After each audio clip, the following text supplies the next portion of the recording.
मंगल में संत समाजू, जो जग जंगम तीर्थ राजू। ये संत कैसे एकाज चलता फिरता तीर्थराज प्रयाग है। तीर्थराज प्रयाग में यदि स्नान कर लिया जाए तो 4 पुरुषार्थ की प्राप्ति होती है, धर्म, अर्थ, काम और मोक्ष। लेकिन कब होगी इसकी कोई गारंटी नहीं है। इस जन्म में होगी, अगले जन्म में होगी। लेकिन आगे ही गोस्वामी जी कहते हैं, सुनि समुझहि जन मुदित मन, मज्जहि अति अनुराग। लहहि चारि फल अछत तनु, साधु समाज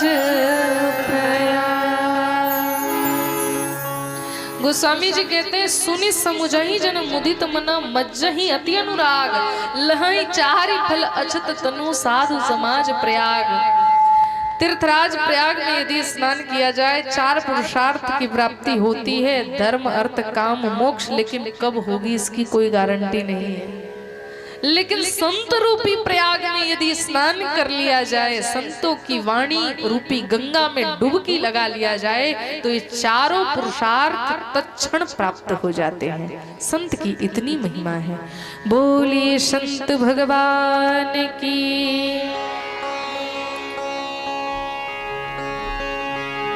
संत की अतिशय महिमा है बंधुओं। संत है कौन का जो सबके प्रति समान भाव रखे, वही संत है। संतों के कुछ उदाहरण भी दिए गए हैं, संतों के लक्षण कैसे होने चाहिए। भागवत जी के 3 स्कंद में भगवान कपिल ने जब सांख्य शास्त्र का वर्णन अपनी मैया देवहूति से किया है, तब वहां पर संत के लक्षण बताए। कहा जिनमें यह लक्षण हो, जान लेना कि वही संत है। अच्छा, कई बार हम सभी भ्रमित हो जाते हैं। हम सोचते हैं जो भगवा पहन लिया, दाढ़ी बढ़ा लिया, वही संत है।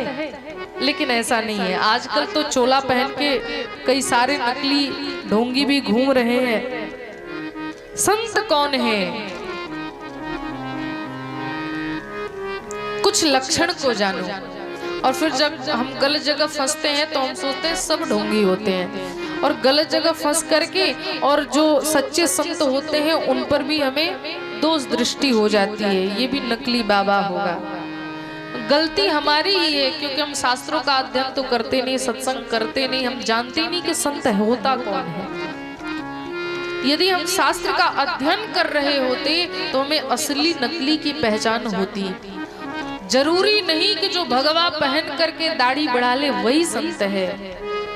संत कोई पैंट शर्ट पहनने वाला भी हो सकता है, उसके भीतर ये गुण होने चाहिए, ये लक्षण होने चाहिए। संत कौन है?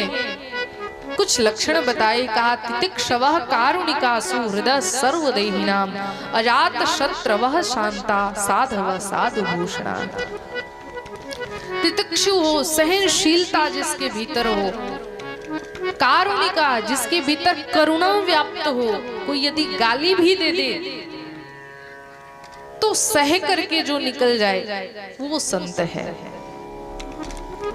जिसके भीतर करुणा हो, कोई अच्छा करे उसके प्रति भी वही भाव, जो बुरा कर दे उसके प्रति भी वही भाव, सबके लिए अच्छाई देखना जिसके भीतर ऐसा भाव हो, वही वास्तव में संत है।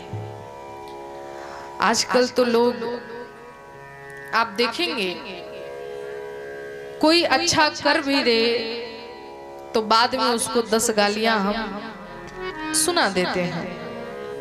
ऐसा नहीं होना चाहिए। हमें अच्छाई करने के वाले के प्रति कृतज्ञ होना चाहिए।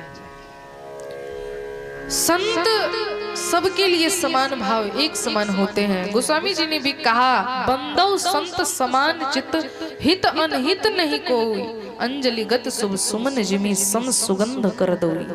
संत का स्वभाव पुष्प के समान होता है। फूल आप तोड़ने जाते हैं ना, कौन कौन तोड़ता है फूल? आप सभी पुष्प तो तोड़ते होंगे भगवान को चढ़ाने के लिए। जब पुष्प तोड़ने जाते हैं, कोई सुगंधित पुष्प हो, अपने दाहिने हाथ से तोड़ करके बाएं हाथ में रखना। जब आप रखते हैं तो आप बताना कि जिस हाथ में पुष्प हमने रखा, क्या पुष्प केवल उसी हाथ को सुगंधित करता है या तोड़ने वाले को भी सुगंधित करता है? दोनों हाथ को सुगंधित करता है। जिस हाथ ने आश्रय दिया पुष्प उसको भी सुगंधित करता है, पर जिस हाथ ने तोड़ा उस हाथ को भी पुष्प सुगंधित करता है।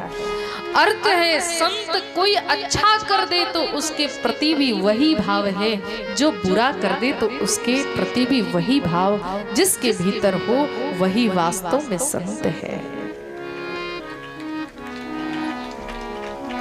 और बंधुओं सच मानो, यदि किसी संत का आगमन जीवन में हो जाए तो अपने आप को भगवान की परम कृपा समझना, क्योंकि बिनु हरि कृपा मिल ही नहीं संता। बिना भगवान के कृपा संत का मिलन नहीं होता, संत का दर्शन दुर्लभ होता है। और भगवान तो स्वयं कहते हैं कि ये संत कौन है। संत यदि दर्शन हो जाए तो समझ लेना श्री हरि का दर्शन हो गया, साक्षात मैं ही संत रूप में हूं।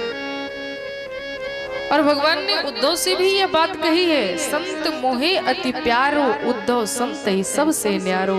संत मिले तो मैं मिल जावा, संत ही सबसे न्यारो। उद्धव संत मोहे अति प्यारो। संत भगवान को इतने प्रिय हैं, संत को सदैव संत में भगवान का दर्शन करना चाहिए।